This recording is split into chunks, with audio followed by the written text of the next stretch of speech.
छत्तीसगढ़ के बेमेतरा जिले में हुए हादसे का राहत और बचाव कार्य पूरा हो चुका है। पिछले 2 दिनों से ये कार्य चल रहा था।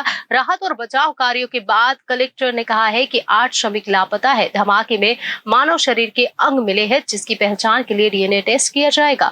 उसके बाद पीड़ितों को मुआवजा मिलेगा। छत्तीसगढ़ में बेमेतरा जिले के पीरदा में शनिवार को विस्फोटक सामग्री बनाने वाले एक कारखाने में धमाके के बाद कम से कम 8 कर्मचारी लापता बताए जा रहे हैं। अधिकारियों ने ये जानकारी दी है। पीरदा में विस्फोट स्थल के पास रविवार को तनावपूर्ण स्थिति बनी रही, जहां उन लोगों ने प्रदर्शन किया जिनके रिश्तेदार घटना के बाद से लापता है।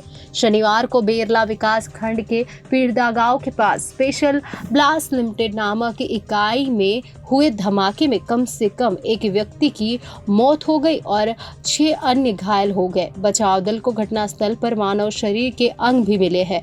अधिकारियों ने कहा कि विस्फोट की तीव्रता इतनी थी कि इससे लगभग 30 फुट गहरा गड्ढा हो गया।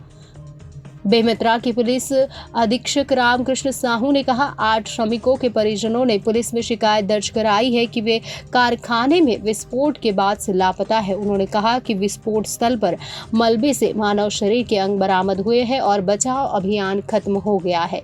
साहू ने कहा, विस्फोट में लोगों के शरीर के टुकड़े टुकड़े हो गए हैं और उनकी पहचान के लिए डीएनए जांच की जाएगी। बेमेतरा के जिलाधिकारी रणवीर शर्मा ने कहा कि कारखाना प्रबंधक को 8 लापता श्रमिकों के परिजनों को 10-10 लाख रुपए का मुआवजा देने का निर्देश दिया गया है और उन्हें यानी कारखाना प्रबंधन द्वारा तुरंत 5-5 लाख रुपए का चेक दिया जा रहा है। उन्होंने कहा कि राष्ट्रीय आपदा मोचन बल यानी एनडीआरएफ, राज्य आपदा मोचन बल यानी एसडीआरएफ, पुलिस और जिला प्रशासन के कर्मियों का बचाव अभियान खत्म हो गया है तथा व्यक्तियों की पहचान के लिए शरीर के अंगों के नमूने डीएनए जांच के लिए भेजे गए हैं। जिलाधिकारी ने बताया कि बचाव अभियान में सहायता के लिए रविवार को सेना के जबलपुर स्थित आयुध कारखाने के विशेषज्ञों से संपर्क किया गया है। शर्मा ने कहा कि राज्य सरकार द्वारा घोषित मुआवजा शरीर के अंगों की डीएनए जांच पूरी होने के बाद दिया जाएगा। उन्होंने कहा कि घटना की मजिस्ट्रेट